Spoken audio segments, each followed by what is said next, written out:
रंबा मालिकेच्या आजच्या भागामध्ये आपण पाहणार आहोत की आता आजी आणि त्यासोबत रमा अक्षयला पटवून देत असतात की इरावतीने कशा पद्धतीने कारस्थान केलेले आहे आणि त्यामुळेच ना आता अक्षय जो आहे तो जेव्हा इरावतीला ओरडत असतो तेव्हा इरावती अक्षयला सरळ म्हणत असते की अक्षय तुझा माझ्यावर विश्वास नाही आहे का। त्याच वेळेला रमा म्हणत असते की आमच्याकडे पुरावे आहेत, कारण अडगळीच्या खोलीमध्ये अजूनही जीवनाचं ताट तसंच असणार आहे जे मी आईंना दिलेलं होतं। आणि त्याचबरोबर आता पार्वती आजी त्यासोबत पंकज काका सुद्धा म्हणत असतात की हो बरोबर आहे, ताट अजूनही तसंच असेल, कारण आम्हाला पूर्ण खात्री आहे। पंकज काका म्हणतात की हो मी तर तिला जाऊ सुद्धा दिलं नाहीये अडगळीच्या खोलीमध्ये, त्यामुळे तुम्हाला समजेलच जे काय आहे ते। सगळेजण आता अडगळीच्या खोलीमध्ये जायला निघतात जिथे ते ताट ठेवलेलं आहे। तर आता जेव्हा अडगळीच्या खोलीमध्ये गेलं तेव्हा तिथे ताट नसतं, त्यामुळे इरावती जिंकली असं तिला फिलिंग येत असतं।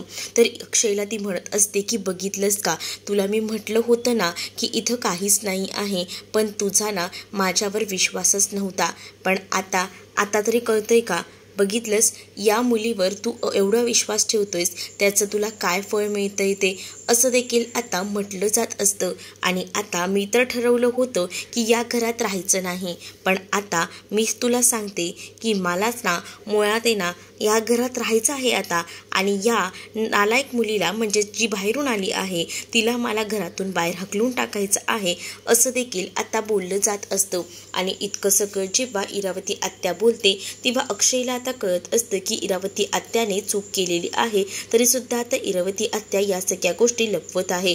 पण आता अक्षय या सगळ्यामध्ये बोलू शकत नसतो, म्हणूनच तो म्हणतो की आता खूप जास्त रात्र झालेली आहे, मला आता या विषयावर जास्त काहीच बोलायचं नाही, काही डिस्कशन करायचंही नाहीये, असं डायरेक्टच सांगून टाकलेलं असतं। आणि जेव्हा एवढ्या सगळ्या गोष्टी सांगून टाकल्या जातात ना तेव्हा मात्र आता इकडे रमाला आठवत असतं की ह्या सगळ्या गोष्टी बरोबर आहेत, पण ही आता हे सगळं काही मान्य करायलाच तयार नाहीये, तर आता काय करायचं। पण आता अक्षयने सरळ सांगितलेलं असतं की काही झालं तरी ही मुलगी घराबाहेर जाणार नाही, कारण आता खूप जास्त रात्र झालेली आहे आणि हे विषय इथेच थांबवा, कारण अक्षयसाठी रमाने आज जे काही केलेलं आहे ते एका शब्दातही मांडू न शकण्यासारखं आहे।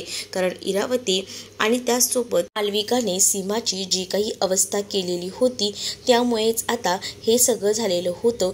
पण त्यामध्ये अक्षयने आणि रमाने त्या आता सीमाला शोधून काढल्यामुळे का होईना सगळं काही आता व्यवस्थित झालेलं होतं। आणि त्याचबरोबर पुढे आता पाहायला मिळतं इरावती आपली बाजू मांडायचा प्रयत्न करत असते, पण अक्षय मात्र तिला आता काहीच बोलू देत नसतो। अक्षयला आता या सगळ्याचा वैताग आलेला असतो, कारण या काही गोष्टी आहेत ज्या इरावती करते ती कधीच ती कबूल करणार नाही आहे, हे सुद्धा तितकंच खरं आहे। आणि त्यामुळेच ना आता काहीच कोणी बोलू शकत नसतं। तर दुसरीकडे मात्र आता रमाला खूप जास्त इरावतीचा राग आलेला असतो, कारण तिला माहिती असतं की हे सगळं काही तिने केलेलं आहे तरी सुद्धा ती आता कबूल करत नाहीये। पण आता रमा देखील तितकीच हुशार असते आणि म्हणूनच सगळीच जण तिथे असतात। तर मालविकाला मात्र आता खूप जास्त आनंद झालेला असतो, कारण तिला वाटत असतं की तिने खूप मोठा गड जिंकलेला आहे। खरं तर ताट गायब करण्याचं काम हे मालविकानेच केलेलं होतं, त्यामुळे ती इतकी हसत होती। पण मालविकाने जे काही केलं होतं ते आता तिच्याच अंगाशी येत आहे। म्हणजेच काय, तर आता ज्या काही गोष्टी आहेत तर ज्या पद्धतीने तिने केलेल्या आहेत त्यामुळेच आता अक्षय जो आहे तो रमाला सुद्धा या घरामध्ये ठेवायला तयार आहे। त्याला आता काही झालं तरी सुद्धा खूप जास्त जो आहे तो राग येत आहे तो असणाऱ्या या इरावतीचा, पण तो आता काही बोलू शकत नाहीये, कारण इरावतीच्याबद्दल त्याच्याकडे आता पुरावा नाहीये। पण तरी सुद्धा त्याला ही गोष्ट आता कळून चुकलेली आहे की इरावती काय चीज आहे ते। तर तिकडनं सगळीजण गेल्यानंतर रमा अडगळीच्या रूमचा दरवाजा लावून घेते आणि त्याचसोबत तिथे असणाऱ्या इरावतीला जोरात ढकलून देते। इरावतीला जेव्हा ती जोरात ढकलून देते तेव्हा इरावती म्हणते की हे सगळं काय करतेस, हे सगळं ना तुझ्यासोबत आधीच करायला हवं होतं, तुला मी आधीही म्हटलं होतं, तू ऑलरेडी 99 पाप करून बसली आहेस, आता फक्त एक पाप करायचं राहिलं होतंस। पण आईंच्या बाबतीत जे काही तू केलंस ना ते आता 100 म्हणजे तुझे 100 पाप झालेले आहेत करून, आता तुला मी सोडणार नाही। आतापर्यंत जे जे काही केलंय ना त्या सगळ्याचा बदला मी घेऊन राहणारच, असं देखील आता रमा ही बोलू लागते। जेव्हा जेव्हा रमा हे सगळं काही बोलते ना, तेव्हा मात्र आता इरावती म्हणत असते की तू माझं काय करणार आहेस ग, तुझ्याकडे काही सुद्धा पुरावे नाही आहेत. रमा म्हणत असते की काय पुरावे नाही आहेत, माझ्याकडे ना सगळं आहे. कारण माझ्या आईला मारलंयस तू, त्याचसोबत आतापर्यंत माझा संसार उद्ध्वस्त तू केलायस, माझ्या मुलीला माझ्यापासून लांब तू केलंयस आणि आता आईंच्या बाबतीत सुद्धा एवढं सगळं करून तू नामानिराळी राहतेस. आता तुला असं वाटत असेल की या सगळ्यामध्ये तुला माफ केलं जाईल, तर नाही, तुझा शेवट हा माझ्याच हातून आहे. तर आता इरावती घाबरते. इरावती म्हणत असते की काय आहे, काय करणार आहेस तू माझं. तर आता रमा म्हणत असते की तुझा मी खून करणार आहे, खून. असं म्हटल्याबरोबर आता इरावती घाबरते. इरावतीच्या लक्षात येतं की आपल्याला आता कोणीसुद्धा वाचवू शकणार नाही आहे आणि त्यामुळेच ना इरावती खूप जास्त घाबरलेली असते. इरावती विचार करते की आता आपलं काही खरं नाही. तर रमा इरावतीचा गळा दाबते. तो सुद्धा त्या अडगळीच्या खोलीच जोरात तिचा गळा दाबते आणि तिला तिथे असणाऱ्या त्या स्टँडवर झोकून टाकते. त्याबरोबर इरावती घाबरत असते. अक्षय बाहेरून दार वाजवत असतो आणि त्याच वेळेला जेव्हा दार वाजवत असतो तेव्हा रमा त्या इरावतीचा गळा दाबलेला असतो तो सोडते आणि दार उघडायला जाते. आणि त्याच वेळेला अक्षय म्हणतो की तुम्ही इथे काय करताय, चला ना, खूप उशीर झाला आहे ना, इथे जास्त वेळ थांबूया नको. त्याच वेळेला आता रमा पुन्हा एकदा अक्षयच्या समोर इरावतीला गळाभेट घेते आणि त्याचबरोबर रमाने जितकी काही नखं असतात ना, ती सगळी काही अगदीच वाघाप्रमाणे तिच्या पाठीवर ओरखडलेली असतात. आणि त्याचबरोबर इरावती घाबरते. इरावती म्हणत असते की अक्षय येतोच आहे आम्ही पुढे, तू हो, असं देखील आता म्हटलेलं असतं. आणि जेव्हा या सगळ्या गोष्टी बोलल्या जातात ना, तेव्हा मात्र रमा तिच्या कानात कुजबुजते आणि तिला म्हणत असते की तुला वाटत असेल की तू अशी सुटली आहेस, पण लक्षात ठेव, तुझा खेळ तर खल्लास होणारच आहे आणि तो खेळ खल्लास मिस करणार आहे. असं देखील आता रमा जी आहे ती बोलू लागते. आणि जेव्हा रमा जी आहे ती हे सगळं काही बोलते तेव्हा मात्र आता इरावती घाबरलेली असते. त्यानंतर रमाच इरावतीच्या हाताला हात धरते आणि म्हणत असते की चला आत्याबाई, तुम्ही पण काय इथेच कसला विचार करत बसलाय, मान्य आहे तुम्ही काही चुका केल्या असतील तरी सुद्धा चला. असंच बोलून आता तिला रूममध्ये रमा जी आहे ती घेऊन जाते. इकडे मात्र आता अक्षय जो आहे तो विचार करत असतो. तर पार्वती आजी अक्षयला म्हणत असते की खरंच ना, आज सीमा भेटली म्हणून, नाहीतर सीमाला आपण कुठे कुठे शोधणार होतो. मी तर कल्पनाही केली नव्हती एवढं सगळं आपल्या बाबतीत घडेल, पण खूप जास्त भयानक घडलं होतं. पण बरं झालं भेटली तरी. तर हे सगळं ना रमामुळे शक्य झालंय. म्हणजेच ना रमा जर नसली असती ना तर खूप मोठा प्रॉब्लेम झाला असता. रमा होती म्हणूनच तर या सगळ्या गोष्टी शक्य झाल्या, असं देखील आता इकडे असणारी पार्वती आजी ही बोलत असते. हो हो, मलाही माहिती आहे हे रमामुळे शक्य झालेलं आहे. तर आता पार्वती आजी अक्षयला समजवायचा प्रयत्न करत असते.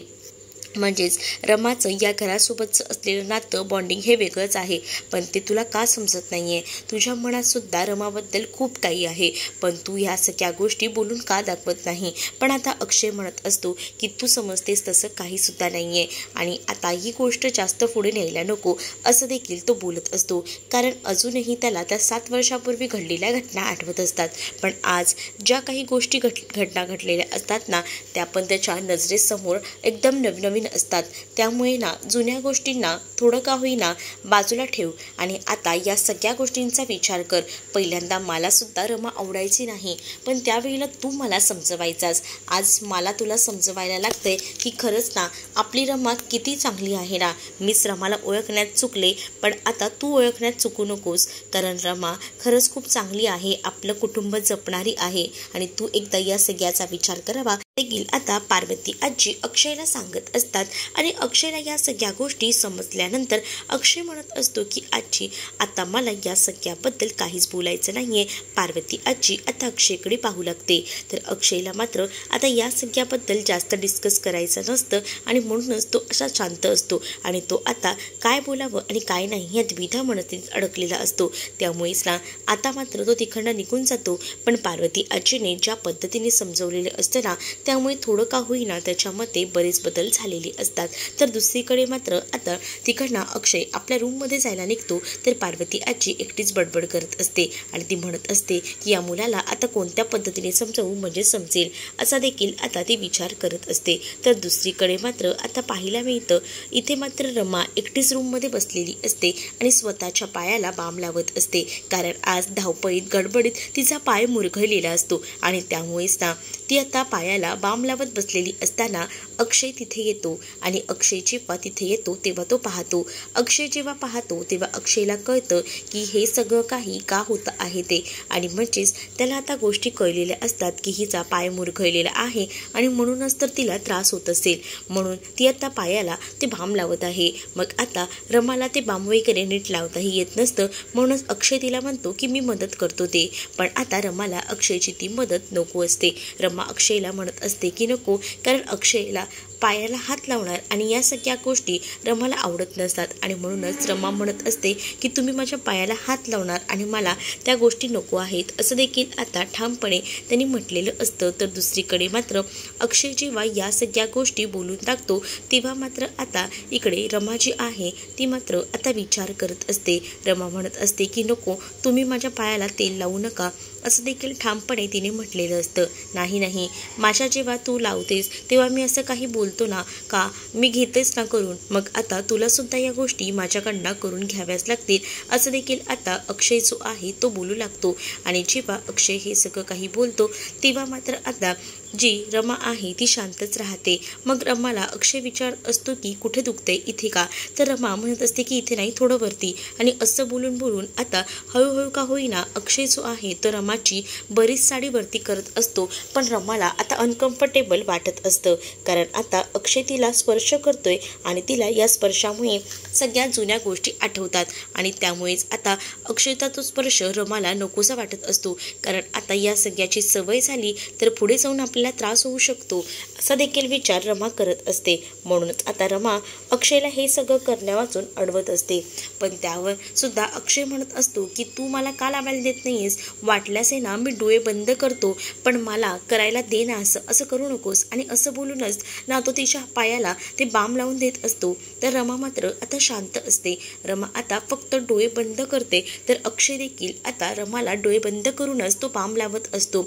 रमाला अक्षयचा तो स्पर्श आणि त्या सगळ्यामुळे सगळ्या जुन्या गोष्टी आठवतात, आणि म्हणूनच ना रमा मात्र आता वेगळ्याच दुनियेमध्ये हरवून जाते. तर इकडे आता अक्षयने ज्या पद्धतीने रमाला बाम लावलेला असतो त्यामुळे रमा आता अक्षयला मानेने छू असं म्हणत असते, पण अक्षयला मान हलवलेली काही कळत नसतं. त्यामुळे अक्षय तिला म्हणत असतो तोंडाने बोल ना जे काही आहे ते. त्याबरोबर आता अक्षय जो आहे तो तोंडानेच बोलायला जातो. अक्षय म्हणत असतो की झालंय ना, वाटतंय ना ठीक? तर रमा म्हणते की हो, आता वाटतंय बरं. आणि त्याच वेळेला आता जेव्हा अक्षय रमाला पाय बांधून देत असतो, म्हणजेच पायाला बाम लावल्यानंतर ते सगळं व्यवस्थित बसायला हवं यासाठी तो आता तिला बाम वगैरे लावून देत असतो. आणि त्याच वेळेला आता त्यावर तो जो रुमाल असतो त्याच्या खिशात तो सुद्धा आता तो रुमाल गुंडाळून देणार असतो. जेव्हा तो रुमाल गुंडाळून देणार असतो ना तेव्हा मात्र आता त्याच्या खिशात ना ती अंगठी पडते. आणि त्याच वेळेला आता रमा मात्र पुन्हा त्याच ह्याच्यामध्ये जाते की अक्षयला अजूनही एंगेजमेंट करायची आहे, कारण तिला आधी वाटत असतं की अक्षय अजूनही आपला आहे आणि तो काही आता एंगेजमेंट वगैरे करणार नाही, एवढ्या सगळ्या गोष्टी झाल्या असल्या म्हणून.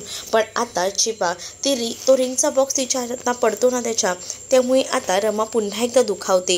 रमा म्हणत असते की म्हणजे मला वाटलं होतं ते चुकीचं आहे, तर मी विचार केला होता आता तरी तुम्ही तुमचे मन बदललं असाल, पण नाही, हा बॉक्स बघून इतका जपताय ना त्यावरूनच कळते की तुम्हाला अजूनही एंगेजमेंट करायचीच आहे, असं देखील आता रमा जी आहे ती डायरेक्टली बोलत असते. रमाला आता अक्षयसोबत घालवलेले जुने दिवस आठवतात, ज्यामध्ये अक्षयनेच रमाला सांगितलेलं होतं की माझं तुझ्यावर प्रेम आहे आणि मी तुला कधीच कुठेच एकटीला सोडणार नाही. आणि या सगळ्या गोष्टी ज्या आहेत ना त्या मात्र आठवल्यानंतर खूपच जास्त दुःख जे आहे ते खरं तर रमाला होत असतं. रमा आता विचार करत असते, मी स्वप्नातही असा विचार केला नव्हता की अक्षय माझ्यासोबत असं वागतील. आणि त्याच वेळेला ती आता डायरेक्टली अक्षयला म्हणत असते की तुम्हाला तुमच्या मर्जीने जे करायचं असेल ते करा, आणि हो मी तुम्हाला सांगते हां, तुमच्या साखरपुड्यासाठी मीच तुमच्यासाठी गिफ्ट घेऊन येईन, असं देखील आता अक्षयला रमा बोलत असते. त्यावर अक्षय म्हणतो मग आता जेव्हा साखरपुडा ठरला होता तेव्हा का गिफ्ट आणलं नाहीस? तेव्हा ना खूप जास्त धावपळ झाली ना त्यामुळे राहून गेलं, पण नेक्स्ट टाईम जेव्हा तुम्ही आता साखरपुडा करायला जाल ना तेव्हा मला सगळ्यात आधी सांगा, म्हणजे मला गिफ्टही रेडी ठेवता येईल ना, असं देखील मुद्दामुळेच रमा आता बोलू लागते. रमा जेव्हा आता हे सगळं बोलत असते तेव्हा मात्र आता अक्षयच्या मनाला सुद्धा खूप जास्त त्रास होत असतो. पण तरीसुद्धा अक्षय जो आहे तो रमाला बाम लावून दिल्यानंतर तिच्या पायाला आता रुमाल गुंडाळून देत असतो. पण आता या सगळ्या गोष्टींना रमाला नको असतात. रमा अक्षयला म्हणते की पुरे झालं, बस झालं. आणि त्याच वेळेला तो म्हणत असतो की खरं तर ना, हा एंगेजमेंटच्या बॉक्सचा रिंग आत्याने दिला होता आणि कपाटात नीट ठेव असं सांगितलं होतं, म्हणूनच मी घेऊन आलो होतो. तुझा काहीतरी गैरसमज होतोय असं देखील अक्षय बोलत असतो. पण रमा म्हणते की नाही, या आधी वाटत होतं, पण आता सगळ्याची खात्री पटलेली आहे, आता काहीच होणार नाही असं देखील आता अक्षय समोर रमा बोलू लागते. त्यामुळे आता अक्षयची सुद्धा बोलती बंद झालेली असते. अक्षय काहीच बोलत नसतो, तो शांत राहतो. त्यानंतर तो गुपचूपपणे उठून बाहेर निघून जातो. कारण रमाला आता बऱ्याच गोष्टी ज्या आहेत त्या कळत असतात आणि तिला ना खूप जास्त त्रास होत असतो. कारण अक्षय जो आहे तो अजूनही जो आहे तो या सगळ्यामध्ये अडकून बसलेला आहे आणि त्यामुळेच ना खूप जास्त राग जो आहे तो रमाला येत असतो. अक्षय आता तिकडनं निघून जातो आणि अक्षय जेव्हा निघून जातो तेव्हा रमाच्या हातात त्याने जाताना रुमाल दिलेला असतो. तर तो रुमाल रमा जो आहे तो जोरात फेकून देते. कारण रमाला राग येतो. रमाला विचारही केलेला नव्हता रमाने की या सगळ्या गोष्टी पुन्हा अशा पद्धतीने घडतील. पण आता जेव्हा अक्षय पुन्हा त्या अंगठी दाखवतो आणि तो अंगठीचा बॉक्स बघूनच रमाची तिडीक डोक्यात जाते आणि त्यामुळे रमा खूप जास्त अस्वस्थ असते. ती सरळ विचार करत असते की माझं या सगळ्यामध्ये काहीच नाही आहे, म्हणजे मी काहीच उपयोग नाही या घरात थांबून, का म्हणून मी या घरात थांबलेली आहे असा विचार देखील आता ती करत असते. आणि त्यामुळेच ना आता एकटीच रूममध्ये बडबडत असते. कारण तिला खूप जास्त त्रास होत असतो. तिने आता विचार केलेला होता, आपण एवढं सगळं केलं म्हटल्यावर अक्षय त्या सगळ्या गोष्टी विसरला असेल. पण अक्षयने अजूनही तो अंगठीचा बॉक्स दाखवून रमाचा मूड पुन्हा एकदा ऑफ केलेला असतो. इकडे मात्र आता पंकज काका बाहेर उभं राहून दारूचा आनंद घेत असतात. कारण त्यांना सुद्धा ना त्यांच्या बायकोनेच खूप काही सुनावलेलं असतं, म्हणजे मंगल मावशीने. म्हणूनच ते आता बाहेर येऊन दारू पित असतात. तर तेवढ्यातच अक्षय तिथे गेलेला असतो. अक्षय जेव्हा तिथे जातो तेव्हा त्याला विचारलं जातं की काय झालं आहे, तुम्ही खूप जास्त जावई बापू उदास दिसताय, काय करू माझंच मला कळत नाहीये, मी खूप गोंधळून गेलेलो आहे. असंच असतं हो, या बायकांच्या मनातलं ना कळत नसतं, पण आपण ना त्यांचं कौतुक करावं असं त्यांना वाटत असतं. म्हणजे त्यांनी एखादी नवीन साडी घातली तर त्यांना म्हणायचं की तू खूप सुंदर दिसतेस, त्याचसोबत त्यांचं कौतुक करायचं, हे सगळं त्यांना हवं असतं. आणि आपण ते करत नाही ना, त्यामुळेच ना आपण या सगळ्यात अडकतो. त्यांना असं वाटत असतं की आपण ना त्यांना आय लव्ह यू बोलावं, मिस यू बोलावं, मनातल्या भावना व्यक्त कराव्या, पण त्या काही आपण करत नसतो. असं देखील आता इकडे मात्र जे पंकज काका आहेत ते बोलून सांगू लागतात. तर अक्षय म्हणतो मग या सगळ्यावर काय करता येईल. तर अक्षयला आता एकच ऑप्शन ते देतात की हे प्यायचं आणि हे पिल्यानंतर आपल्या मते ना इतकं बळ येतं ना की आपण समोरच्याला मनातलं सगळं काही सांगू शकतो. म्हणूनच तर मी सुद्धा असंच करतो ना, माझ्या मंगलला काही सांगायचं असेल ना की ह्याचे 2 घोट मारले ना की सगळं काही व्यवस्थित होतं, असं देखील आता अक्षयला ते सांगू लागतात. मग अक्षय सुद्धा आता पंकज काकांप्रमाणे दारू प्यायचं ठरवतो आणि त्यामुळे आता पंकज काकांनी अक्षयला दारू पाजलेली असते. त्यामुळे अक्षय आता वेड्यासारखं करत असतो. म्हणजेच त्याने एक सीडी आणलेली असते आणि त्या सीडीवर तो आता चढतो आणि जोरजोरात तमाशा करत असतो. सगळीच जण तिथे जमलेली असतात. तर रमा मात्र अक्षयला सांगत असते की आधी तुम्ही खाली उतरा. पण आता अक्षय काही खाली उतरायला तयार नसतो. त्याच वेळेला रमाला समजतं की अक्षय दारू पियालेला आहे आणि रमा आता बोलत असते की हे काय पंकज काका, तू दारू पाजलीस का, आणि हे सगळं त्यामुळे झालंय ना, तुम्ही पण ना, आणि असं बोलूनच ना ती खूप जास्त ओरडते. पण आता अक्षय खाली यायला तयार नसतो. सगळेच त्याला खाली यायला सांगत असतात. त्याच वेळेला आता रमा त्या सीडीवर चढलेली असते आणि म्हणत असते की हो पडाल या खाली. त्याच वेळेला आता रमाने 2 वेण्या घातल्या आहेत आणि त्यासोबत त्यांना त्याची पहिली रमा आठवते आणि तो आता आपल्या मनातील प्रेम रमासमोर व्यक्त करत बोलत असतो की 2 वेण्या, माझं तुझ्यावर खूप प्रेम आहे, मी तुझ्याशिवाय जगू शकत नाही. आणि त्याच वेळेला तो आता रमाचं तोंड आपल्या जवळ पकडतो आणि त्याचबरोबर आपले ओठ रमाच्या कपाळाला लावतो आणि तिला किस करून आपल्याबद्दलच्या मनातील प्रेमाची आता तो कबुली देऊ लागतो। आणि त्याच वेळेला हे सगळं बघून आता मालविका आणि त्याचसोबत इरावती या खूपच जास्त एकदमच घाबरलेल्या असतात, कारण त्यांनी आतापर्यंत ज्या काही गोष्टी ठरवलेल्या असतात त्या सगळ्या फ्लॉप झालेल्या असतात। त्यामुळेच आता खूप जास्त राग जो आहे तो मालविका आणि इरावतीला येत असतो। तर तुम्हाला हा भाग कसा वाटला हे नक्कीच मला कमेंटमध्ये सांगा आणि असेच अपडेट पाहत राहण्यासाठी आपल्या चॅनलला सबस्क्राईब नक्कीच करा। चला तर मग भेटूया पुढच्या भागामध्ये, तोपर्यंत टाटा बाय बाय।